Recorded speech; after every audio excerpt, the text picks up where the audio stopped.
Thank you so much, Paul. Thank you, Father Hyacinth. Thank you, IOTA. Thank you, Angelicum, for this kind invitation. It's an absolute privilege and honor to be here with you.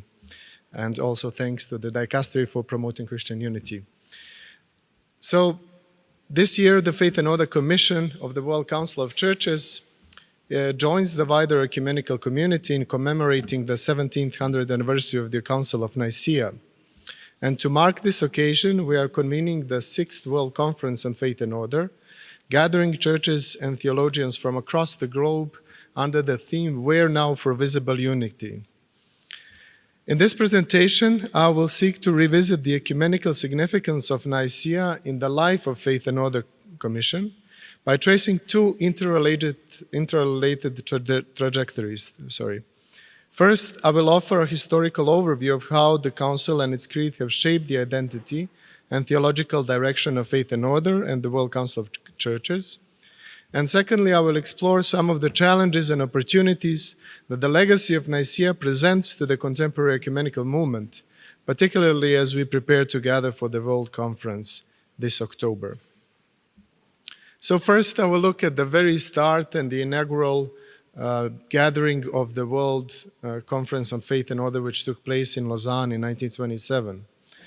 This marked the very beginning of the movement, and there already a significant emphasis on the Council of Nicaea and the Nicene, I will just call it for the sake of brevity, the Nicene Creed, was given. The conversation reached a decisive moment in a session which was chaired by Bishop Nathan Soderblom, entitled The Church's Common Confession of Faith. In that session, the Nicene Creed was upheld as the enduring theological center shared across the divided Christian world. Yet the dialogue at the time was not without its tensions. Participants voiced differing interpretations of the Creed's significance and authority. Some questioned the adequacy and sufficiency of shared words to guarantee true unity of mind and spirit. The mere repetition of ancient formulas, some argued, was not enough. A deeper mutual understanding was necessary. But by the end of the conference, an agreement was reached, and report of the section titled Common Confession of Faith stated the following, and I quote, "Notwithstanding the differences in doctrine among us, we are united in a common Christian faith, which is proclaimed in the Holy Scriptures and is witnessed to and safeguarded in the Ecumenical Creed, commonly called the Nicene, and in the Apostles' Creed, which faith is continuously confirmed in the spiritual experience of the Church of Christ." The end of quote. However, mere acceptance of the Creed is not enough to claim the status of unity, argued Father Sergius Bulgakov, who was also attending the conference. He outlined the need to accept the Creed, but also to move beyond the minimalistic, let alone diplomatic concession. And he said, I quote, "The universal acceptance of the Nicene Creed, hallowed by antiquity, is in itself desirable, yet it ought to be something more than a diplomatic concession. The road to unity is the way along which we progress together from a minimum towards a maximum, towards an ever-increasing appropriation of the fullness of life in God." The end of quote. Reflecting on the outcome of the 1927 Lausanne Conference in its immediate aftermath, Hermann Sasse noted that a real union of the churches will only be possible if oneness in the Creed of Nicaea is presupposed. The recognition of this principle was the most important result of the World Conference at Lausanne in 1927, in his opinion.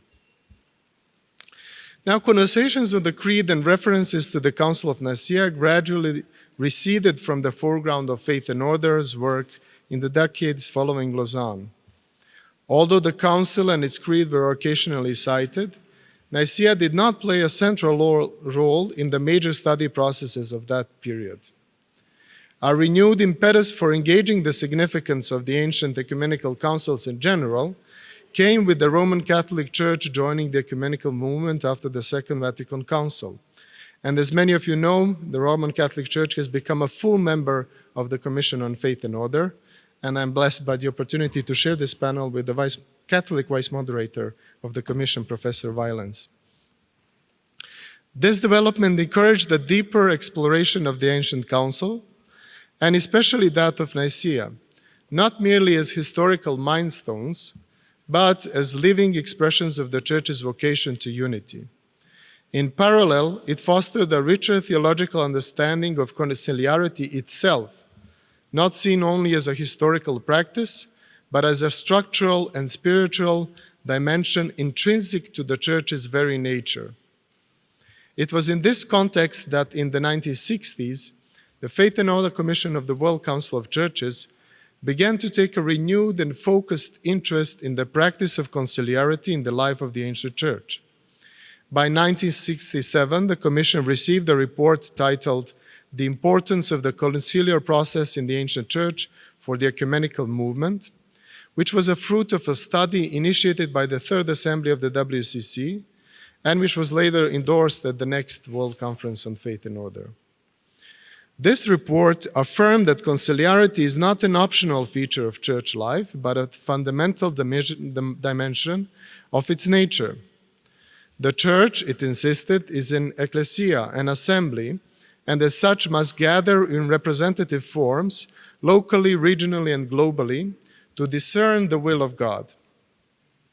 Councils, therefore, are not historical accidents, but enduring expressions of the Church's vocation to communion. The study also addressed the changing context of conciliar gatherings.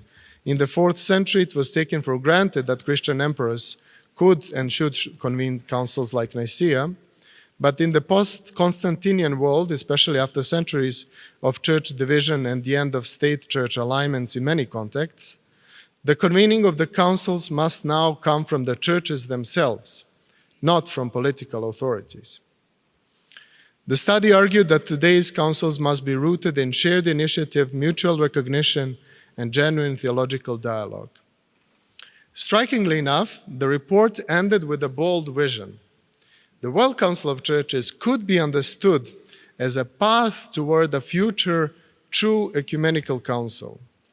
In this way, the ecumenical movement should not only recall the model of ancient councils, but also anticipate a new conciliar event, one that could speak with moral and spiritual authority on behalf of the whole Church. Now, the Creed itself resurfaced again as the main focus of a number of studies in the 1970s and 1980s. The Faith and Order's exploration of the apostolic faith began in the early 1970s and would span nearly 2 decades, culminating in the 1991 publication of the study document, Confessing the One Faith.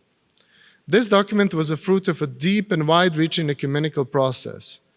The ultimate aim was not to impose a creed, but to provide a shared explication of the faith, capable of being recognized, understood, and confessed together by Christians from diverse traditions. The turning point came with the 1975 Nairobi Assembly of the WCC, which called on the churches to engage in a common effort to reappropriate and confess together the apostolic faith. After the foundation was laid with the first study document, a more focused engagement with the Nicene Constantinopolitan Creed of 381 emerged. So similar to this year's anniversary, the 1600th anniversary of the Council of Constantinople provided a suitable momentum for such a study. A number of consultations ensued, the last of which resulted in a memorandum which was also quoted by Archbishop Metropolitan Job the other day, recommending the restoration of the Creed's original wording without the filioque. In 1982, at the Lima meeting of the Commission, when the famous BEM document was adopted with great enthusiasm, the study project towards the common expression of the apostolic faith today was also launched. And the following years saw a series of theological consultations, culminating again in the document called Confessing the One Faith, which was eventually published in 1991. And the original plan of the time envisioned the explication of the Creed, which is presented in this study, to be only the first step in the three-part process. So this would or should have been followed by a common recognition of and ultimately a shared confession of the apostolic faith. However, the subsequent two steps never really realized. Now, coming to the late 1990s, when the WCC saw a crisis of the Orthodox participation in its life, a special commission on Orthodox participation was formed.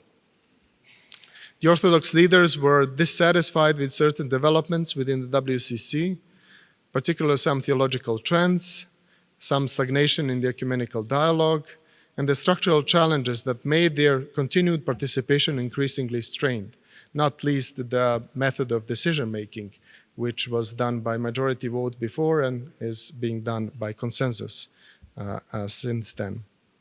So over the following years, the Special Commission engaged in a wide-ranging consultation process, and one of the central outcomes of this process was the formal proposal to introduce theological norms as part of the criteria for the WCC membership.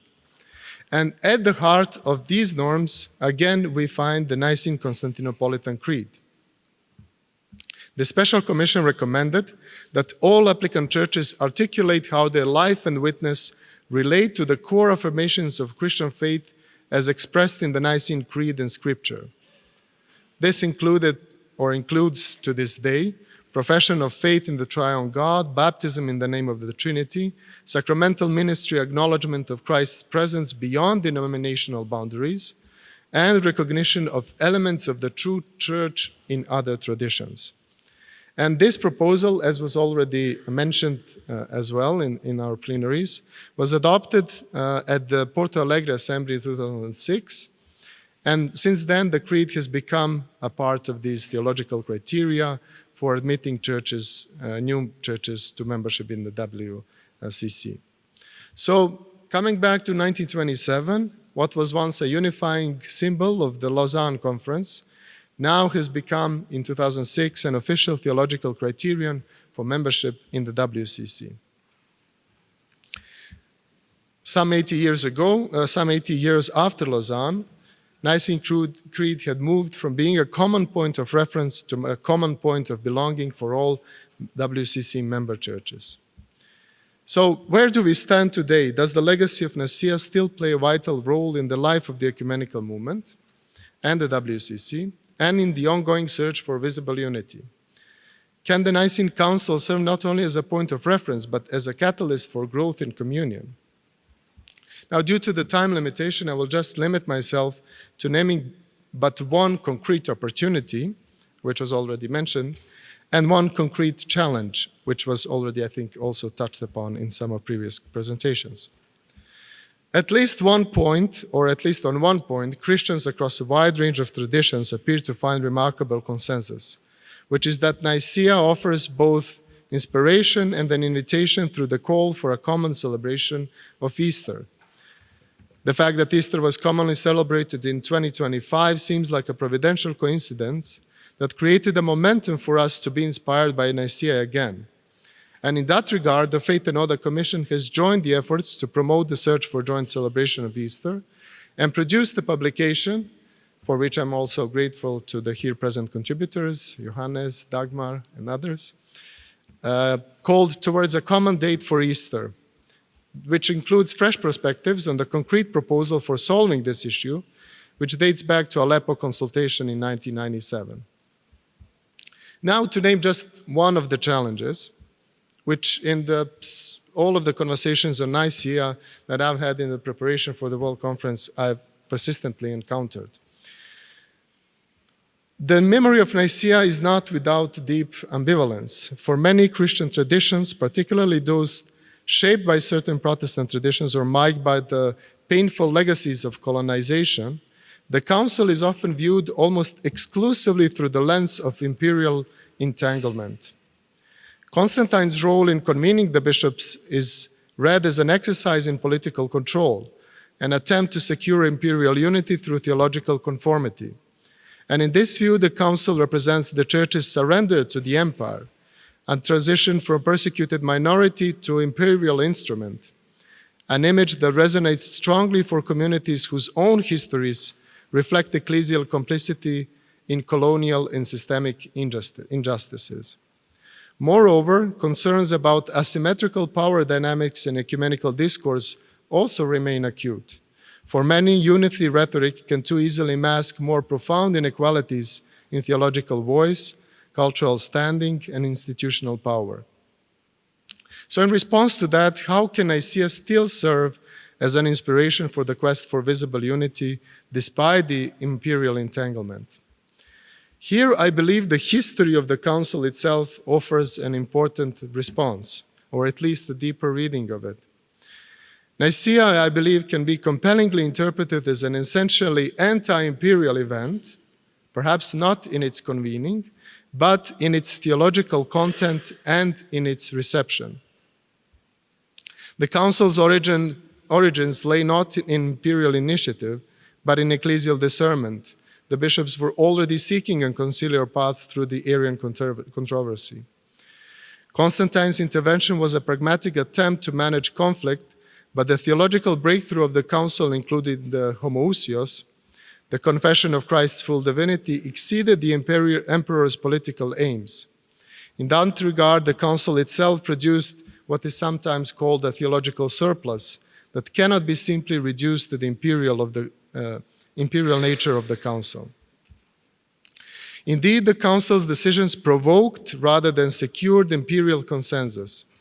In the decades that followed, imperial authorities often opposed Nicene theology.